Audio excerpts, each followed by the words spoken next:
میرے سنی بھائی تشریف فرمائے ہیں، نبی کی بیٹی جیسی کو دنیا میں مثال تو لاؤ۔ بیٹیاں 4 ہوتی تو عزت ایک ہی کی کیوں ہوتی؟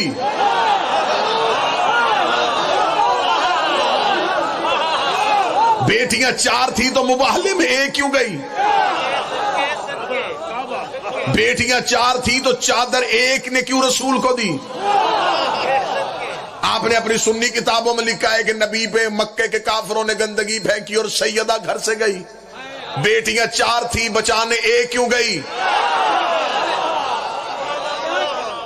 آپ نے خود اپنی کتابوں میں لکھا کہ ہمارے نبی نے اپنی بیٹی فاطمہ کو جہیز یہ دیا، بیٹیاں 4 جہیز ایک کا کیوں؟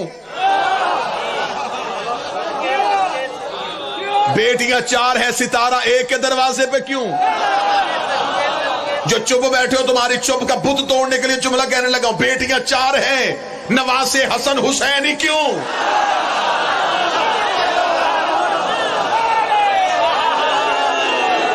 آج کسی سید کے سر پہ قرآن رکھ کے پوچھ تو کس کی اولاد ہے، وہ شجرہ سیدہ سے ملائے گا۔ باقی بیٹیوں کی اولاد کہاں ہے؟ چلو شیعہ سید تو ہو گئے، سیدہ کی اولاد جو سید بھی ہیں اور شیعہ بھی نہیں، وہ بتائیں وہ نبی کی کس بیٹی کی اولاد؟ اب میرا کوئی سنی بھائی تھوڑا دلیر بنے اور مجھ سے پوچھے کہ وجہ کیا ہے، میں وجہ پڑھ دیتا ہوں۔ مورخ نے بیٹیاں 4 لکھ دی تھی، نواسے نہیں لکھ سکتا تھا۔ اس کا نواسے تو لکھ دوں گا، نبی کی زلفیں کیسے پکڑاؤں گا؟ کوئی مسلمان تو پوچھے گا یہ کیسا نبی تھا جو ایک بیٹی کے بیٹے تو اٹھاتا رہا؟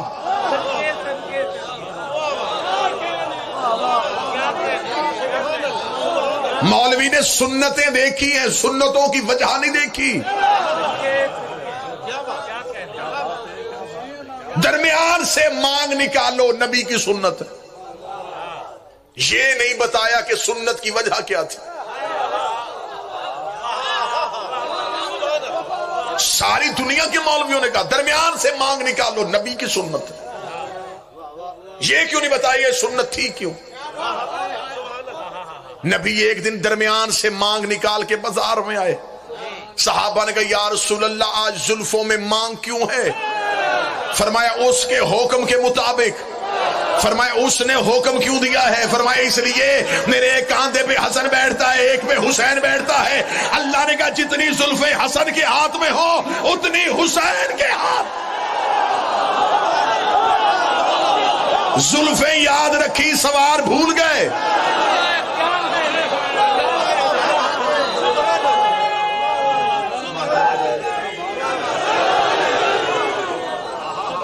زلفیں یاد رکھی۔ بسم اللہ، ادھر تشریف لاؤ، ادھر تشریف لاؤ، ادھر تشریف لاؤ۔ اس دھرتی کا عظیم نام، جب بھی سناما کا ذکر آیا تو ایک شخصیت ضرور یاد آئی۔ وہ قومیں ہمیشہ کے لیے غرق ہو جاتی ہیں جو اپنے بزرگوں کا احترام نہیں کرتی۔ میں ممبر کے تقدس کی قسم کھا کے کہتا ہوں یہ لوگ نہیں، یہ ادارے ہیں جن کو سن کے لوگوں نے پڑھنا شروع کیا۔ غرق ہو جاتی ہیں وہ قومیں جو اپنے اسلاف کو بھول جاتی ہیں۔ ممبر کی دنیا کا ایک عظیم اور ایک معتبر نام، اللہ ان کا سایہ ہمارے سروں پہ سلامت رکھے۔ میری خوش قسمتی میرے لیے سعادت کہ میں ان کی موجودگی میں طالب علم ہو کے چند الفاظ ادا کروں۔ مولا امام حسین علیہ السلام نے صحت کے ساتھ زندگی عطا فرمائے۔ یہی وہ لوگ ہیں جو ممبر پہ رہیں گے تو ہمارے ممبر پہ بزرگوں کی تاریخ ابھی تک زندہ ہے۔ ہم لوگوں کو بزرگوں کی تاریخ نہیں بتائیں گے تو اگلی نسلیں گونگی پیدا ہو جائیں گی۔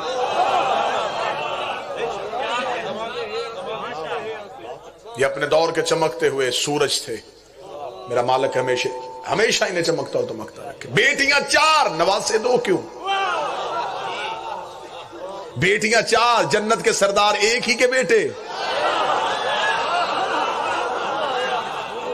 میرا سنی بھائی، میرا اہل سنت بھائی، لڑنا ہماری فطرت میں نہیں، سمجھانا ہمارا فطرت۔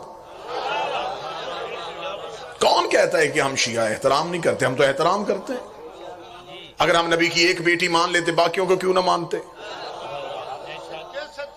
ہمیں باقیوں کو بھی ماننا چاہیے تھا، لیکن اگر بیٹی ہوتی تو ہم مانتے۔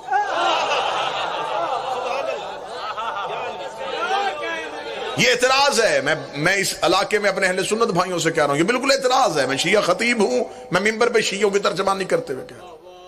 یہ شیعہ جو ہے یہ نبی کی بیویوں کو نہیں مانتے، یہ رشتہ داری کی وجہ سے نبی کی بیویوں کو چھوڑ دیتے۔ سب سے خطرناک رشتہ داری ام حبیبہ کی ہے۔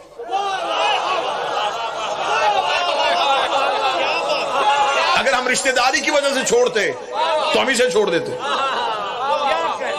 یہ ابو سفیان کی بیٹی ہے، یہ معاویہ کی بہن ہے، یہ یزید کی پھپھی ہے۔ میں عقیدے میں منافقت کا قائل نہیں، ہم انہیں نہیں مانتے، اسے مانتے۔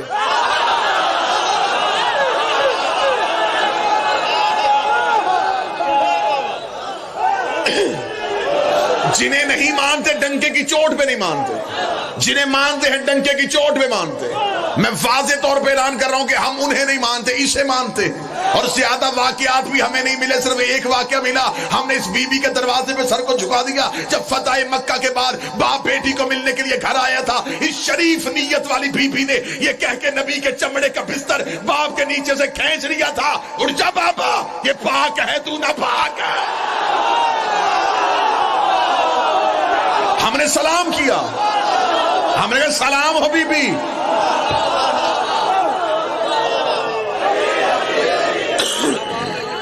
بسم اللہ سر، بسم اللہ۔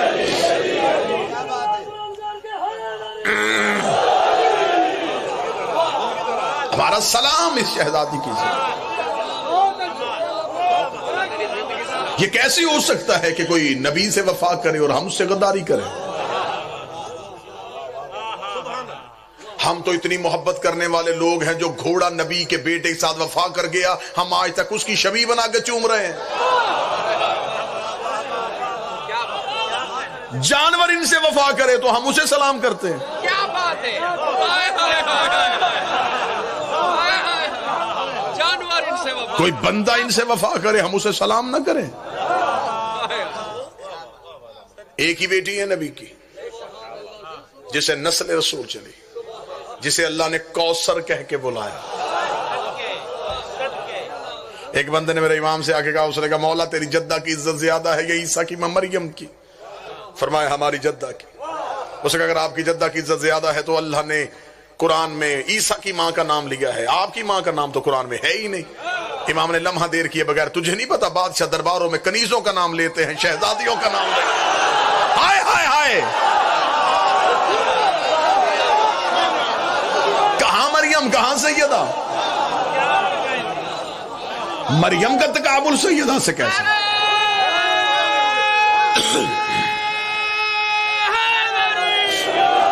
یہ تو شاعر مشرق بھی کہہ گیا، مریم یک نسبت عزیز، زہرہ سے نسبت عزیز۔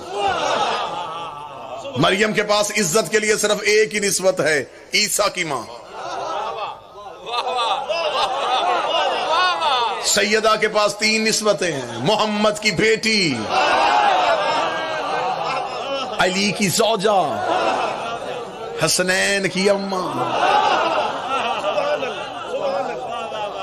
جو ہاتھ اٹھ گئے ان کے لیے دعا کرتے۔ دوسرا جملہ پڑھو، مریم کا ایک بیٹا معصوم، سیدہ کے 11 معصوم۔ ابھی مولوی کے سمجھ میں نہیں آئے گا، ابھی مولوی روٹی کے چکر میں ہے، زمانے کے سامنے حقیقت ہے بالکل دن کی طرح کھل کے سامنے آ جائیں گی۔ جب سیدہ کا بیٹا بھی آ جائے گا، مریم کا بیٹا بھی آ جائے گا، زہرا کا بیٹا بھی آئے گا، مریم کا بیٹا بھی آئے گا، وقت نماز کا ہوگا، سیدہ کا بیٹا کہے گا تقدم ابن مریم، مریم کا بیٹا مصلی پہ آ، عیسیٰ کام کے کہے گا میری جرت ہے میں زہرا کے بیٹے کو نماز پڑھاؤں۔ میرے 12ویں کے قدموں پہ عیسیٰ سر رکھ کے دنیا کو بتائے گا، اور جاہلو عقیدے درست کرو، جس کا آخری بیٹا عیسیٰ جیسے نبی کے پیچھے نہیں پڑتا، اس کا باپ کسی بت پرست کے پیچھے کیسے؟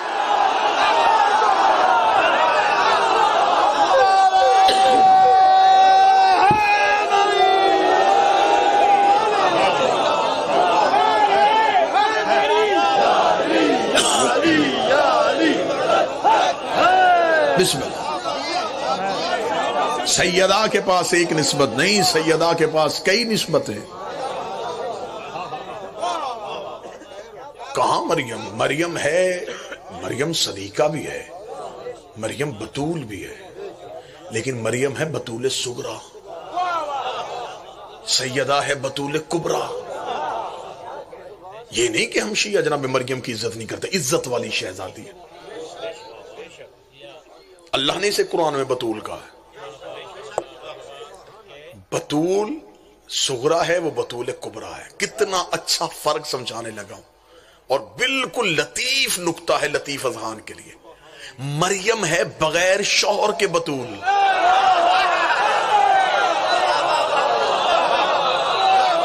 سیدہ ہے شوہر کے ساتھ بطول۔ بغیر شوہر کے بطول ہونا اور ہے،